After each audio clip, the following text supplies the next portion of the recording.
আজকে একটি কথা বলতে চাই, সেটা হচ্ছে যারা আমরা একই প্ল্যাটফর্মে কাজ করছি তারা আমরা কি করছি, বড় বড় যাদের আইডিয়া আছে তাদের পিছে আমরা ছোটাছুটি করছি, আর যাদের ছোট আইডিয়া আছে তাদেরকে আমরা দেখতেই পাচ্ছি না।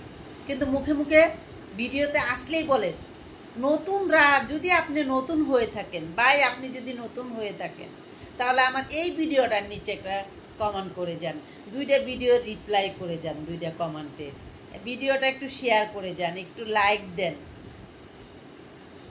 বুঝলাম না ভাই, এটা কি? এটা কি কোনো স্টোরি নাকি? এটা কি বুঝলাম না।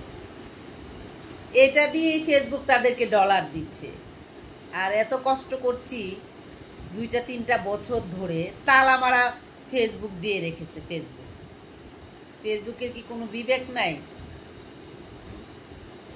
একজন মানুষের মাত্র 700 ফলোয়ার, 700 ফলোয়ার, তার 300 ভিউ, তার ঠিক মতো সে ভিডিও দেয় না, তারপরও তাকে কন্টেন্ট মনিটেশন দিয়ে দেওয়া হয়েছে।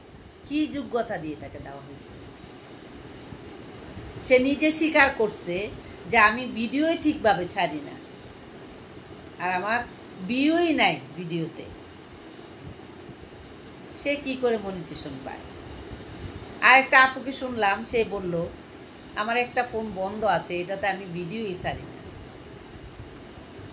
হ্যাঁ, ওটাতে আমার ফলোয়িংও নাই বেশি, ভিডিও ছাড়ি না। কি করার জন্য জানি মোবাইলটা হাতে নিয়েছি, নিয়ে দেখি কন্টেন্ট মনিটেশন চলে এসেছে।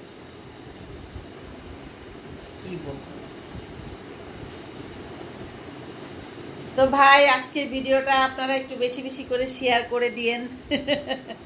একই কথাই বলছি, একটু কমেন্ট করবেন, একটু লাইক করবেন, যেন আমার এই ভিডিওটা ফরওয়ার্ডে যায় আর ফেসবুক দেখে যে দুঃখ প্রকাশ করছি। কেন ভাই এরকম হচ্ছে?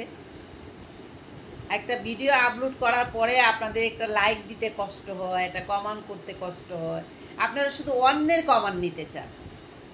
আর কি করেন আপনারা?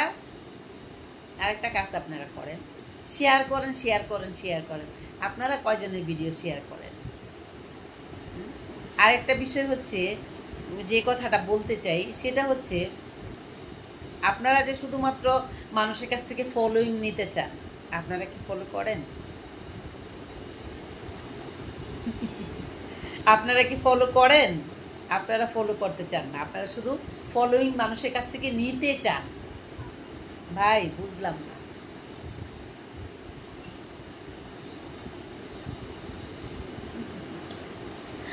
কিচ্ছু বুঝলাম না ভাই।